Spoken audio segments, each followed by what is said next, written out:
اسلامی تاریخ ایسے انگنت واقعات سے بھری ہوئی ہے جو ہمیں ایمان، صبر، انسانیت اور اللہ کا خوف سکھاتے ہیں۔ ان میں سے ایک بڑا مشہور اور سبق دینے والا واقعہ ہے حضرت علی کرم اللہ وجہہ کا۔ حضرت علی جو نبی پاک صلی اللہ علیہ وسلم کے چچا زاد بھائی بھی تھے اور داماد بھی۔ آپ وہ شخصیت ہے جنہیں لوگ اصل اللہ الغالب یعنی اللہ کی تلوار کہتے تھے۔ آپ کی بہادری، آپ کا علم، آپ کا انصاف اور آپ کے اخلاق ایسے تھے کہ دوست بھی متاثر رہتے اور دشمن بھی عزت کرنے پر مجبور ہو جاتے۔ ایک بار مسلمانوں اور کفار کے بیچ سخت جنگ چھڑ گئی۔ میدان جنگ کا منظر سوچئے، تلواروں کی کھنک، گھوڑوں کی تاپوں کی آواز، دھول کا غبار اور نعروں کی گونج سے پورا ماحول ہلا ہوا تھا۔ ہر کوئی اپنے مقصد کے لیے لڑ رہا تھا۔ مسلمان اللہ کی راہ میں تھے جبکہ دشمن اپنے نفس اور گمراہی میں۔ اس دن بھی حضرت علی رضی اللہ عنہ آگے تھے۔ آپ کی تلوار کا جلوہ دیکھ کر بڑے بڑے یودھا بھی پیچھے ہٹ جاتے تھے۔ جنگ کے دوران ایک بہت طاقتور اور اہنکاری دشمن آپ کے سامنے آ کھڑا ہوا۔ دونوں نے ایک دوسرے پر زوردار وار کیے، تلواریں ٹکرائیں، ڈھالیں چکناچور ہو گئیں اور زمین پر دھول کا بادل چھا گیا۔ لوگ سانسیں روک کر اس مقابلے کو دیکھ رہے تھے۔ کچھ ہی دیر میں حضرت علی نے اللہ کی مدد اور اپنی بہادری سے اس دشمن کو زمین پر گرا دیا۔ تلوار اس کی گردن پر تھی، بس ایک وار باقی تھا، لیکن اچانک اس دشمن نے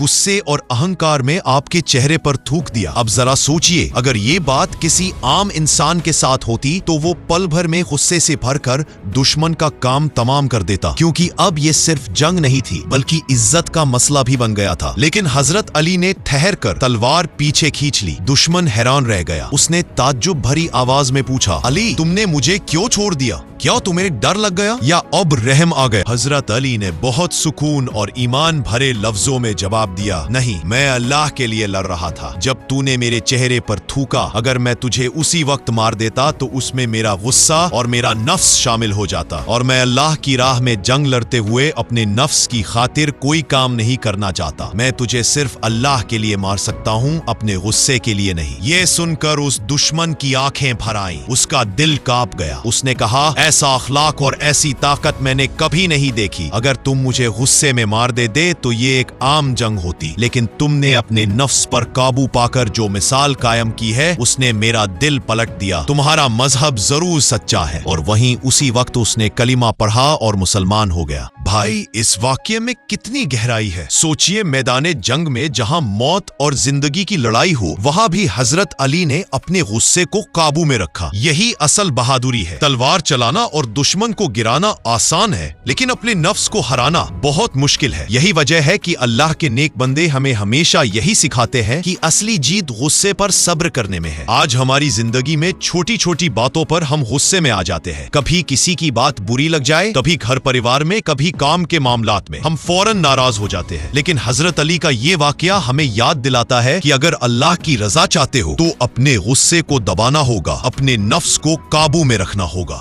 دوستوں، اگر یہ واقعہ آپ کے دل کو چھو گیا ہو تو اسے صرف اپنے تک مت رکھیے، اسے دوسروں تک بھی پہنچائیے۔ ہو سکتا ہے آپ کی وجہ سے کسی اور کے دل میں صبر اور اللہ کا خوف پیدا ہو جائے۔ اور یاد رکھیے، اصلی طاقت غصے میں وار کرنے میں نہیں بلکہ غصے کے وقت صبر کرنے میں ہے۔ اور آپ کے اپنے چینل نادان پرندے جذبہ ایمان کو سبسکرائب کر لیجئے۔ اللہ تعالی ہمیں بھی اپنے نفس پر قابو پانے کی، غصے کو دبانے کی اور نیک راستے پر چلنے کی توفیق عطا فرمائے۔ آمین۔